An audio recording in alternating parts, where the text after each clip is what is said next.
Good morning জনাই আজিৰ ভিডিঅ'টো আৰম্ভ কৰিছোঁ। আজি ছানডে হয়, এতিয়া প্ৰায় 12টা মানে বাজে।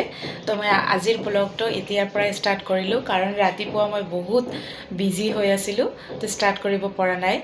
আজি আমাৰ ওচৰৰ নেইবাৰ আংকেল আণ্টি আহিছে বিহাৰৰ পৰা, পাটনাৰ পৰা। তো তেখেতসকলক মই খাবলৈ মাতিছোঁ। মানে এখেতৰ আমাৰ নেইবাৰ যিজন দাদা আছে আৰু আমাৰ এওঁ একেলগে কলিগ হয়। তো তেখেতৰ দাদাৰ মা দেউতা আহিছে, যাবই সিহঁতে। তাতে বহুত ঠাণ্ডা পৰিছিলে কাৰণে আহিছিলে, এতিয়া সিহঁতে গুচি যাব ঘৰলৈ। তো তাৰ কাৰণে মই সিহঁতক ইনভাইট কৰিছোঁ আজি দুপৰীয়া লাঞ্চৰ কাৰণে। তো আহক চাওঁ কি মই বনাই আছোঁ আৰু ভিডিঅ'টো চাই থাকিব। তো দুপৰীয়াৰ ভোজনৰ কাৰণে মই আলু কাটি লৈছোঁ। এইটো পনীৰ গ্ৰেভিত ইউজ কৰিম। আলু ডিপ ফ্ৰাই কৰি আছোঁ। মই দুফালকৈ কাটি লৈছোঁ, অলপ ডাঙৰ ডাঙৰ পিচবিলাক ৰাখিছোঁ। আৰু ইয়াতে মই গ্ৰেভিৰ কাৰণে মিক্সি জাৰত টমেটো, কাজু, কিচমিচ, আদা, কেঁচা জলকীয়া, বাদাম চব ৰোষ্ট কৰিছোঁ, ৰোষ্ট কৰি দি দিছোঁ। তেজপাতো আছে, চব ৰোষ্ট কৰি একেলগে দিছোঁ। আৰু এইটো মিহিকৈ মই ঘূৰাই ল'ম, মিক্সি জাৰত পেষ্টটো বনাই ল'ম। আৰু ইয়াতে মই অৰহৰ দালি কালি আপোনালোকক দেখাইছিলোঁ যে, সেইটো মই বইল কৰি আছোঁ।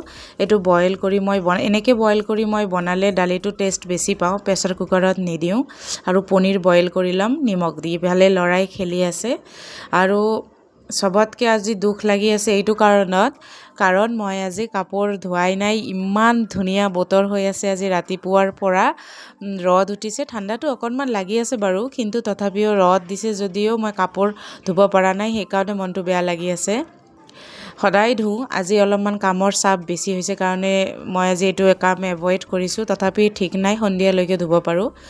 আৰু এইটো মোৰ গছটো চাওক, এইটো গছ মই 2-3টামান লগাইছিলোঁ। তো কনষ্ট্ৰাকশ্যনৰ কাৰণে গছবিলাক বেয়া হৈ গৈছিলে, বিল্ডিঙত কনষ্ট্ৰাকশ্যন চলি আছিলে। কিন্তু ফুলজোপা কোনোবাই ভাঙি লৈ গ'ল, কোনোবা বাচ্ছা এটাই। তাৰমানে এটা ডাঙৰ থোপ আছিলে, সেইটোৱে ভাঙি লৈ গ'ল।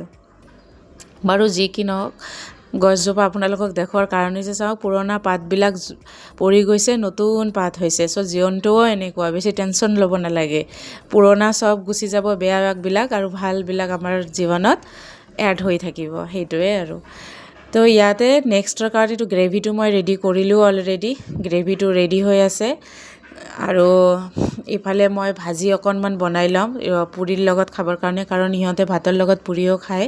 তো পুৰিৰ কাৰণে মই মিক্স ভেজিটেবল বনাইছোঁ। অকণমান আলু দি দিছোঁ, এনেই মই আলুটো এভইড কৰোঁ, কিন্তু এওঁক নিদিওঁ বুলি ভাবিছোঁ আজি চব্জিকণ। তো দি দিছোঁ। আৰু আংকেল আণ্টিৰ যিহেতু চুগাৰ প্ৰব্লেম নাই, তো দি দিছোঁ। আৰু এইটো কি হয় পাপা, এইটোৰ নাম কি? পিচকাৰী। আৰু এইবিলাক কি আনিছে পাপা? হোলীৰ বজাৰ হৈ গ'ল। কি কালাৰ কোৱাচোন?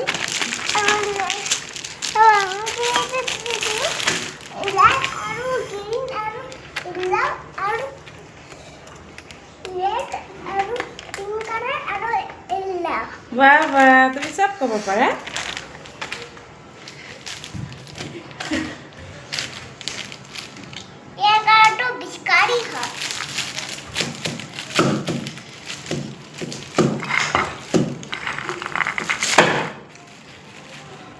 হেপী? অ'কে। এতিয়া 1:15-20 মানুহে হৈয়ে গ'ল, মোৰ বনোৱা কমপ্লিট হৈছে। আংকেল আণ্টিহালক যে মাতিছিলোঁ খাবলৈ, সিহঁতক মাত লগাই আহিলে, মাইনাই আহিব এতিয়া। তো কি বনাইছোঁ আপোনালোকক দেখাওঁ আহক, তাৰ লগতে আলহীকো আপোনালোকক দেখাই দিওঁ, ঠিক আছে?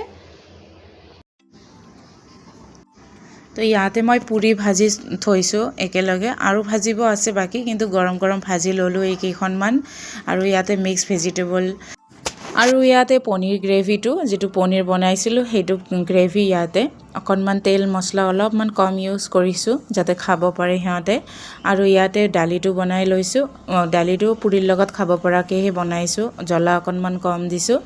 আৰু পাপৰ ভাজি থৈছোঁ ইয়াতে আৰু জহা চাউলৰ ভাত বনাই লৈছোঁ গৰম গৰম ইয়াতে কিন্তু মই পোলাও বনাব বিচাৰিছিলোঁ কিন্তু ঘি চি অলপ ইউজ বেছি হ'ব কাৰণে বনোৱা নাই কাৰণ খাব নোৱাৰে বুলি কৈছে আংকেলে তো ইয়াতে ৰসগোল্লাটো গোলাপ জামুনটো আনি থৈ দিছোঁ যে আংকেল আণ্টি হয় ফটো উঠিব নিবিচাৰে লাজ পায় আৰু সিহঁত ভাইটি দুই ভণ্টি হয় ইফালে ভাইটিটো বহি আছে ইহঁতে টুইনছ হয় আৰু সৰুজনী এজনী ছোৱালী হয় তাৰ ওচৰত মোৰ ল'ৰাই খাই আছে দুপৰীয়াৰ খোৱা লোৱা হৈ গ'ল আলহীও গুচি গ'ল অলপমান কথা পাতিলোঁ সিহঁতৰ লগত সিহঁতেও বহুত গোৱালপাৰা ডিষ্ট্ৰিক্ট ধুবুৰী ডিষ্ট্ৰিক্টৰ বিষয়ে জানে সুধিলে আমিও কথা পাতিলোঁ ভাল লাগিলে বহুত কথা হ'ল সিহঁতৰ লগত বয়োজ্যেষ্ঠজনৰ লগত বহিলে একচুৱেলি কি হয় বহুত বস্তু আমি জানিব পাৰি শিকিব পাৰি হয়নে বাৰু যি কি নহওক কামখিনি হৈ গ'ল সিহঁতেও গুচি গ'ল এতিয়া আবেলিৰ কাম আছেই অলপমান ৰেষ্ট লওঁ মই বহুত খাটাখাটনি হ'ল আজি এই ভিডিঅ'টো ইয়াতে আজি সামৰণি মাৰিলোঁ যদি ভাল লাগে লাইক কমেণ্ট আৰু শ্বেয়াৰ কৰি দিব থেংক ইউ ফৰ ৱাচিং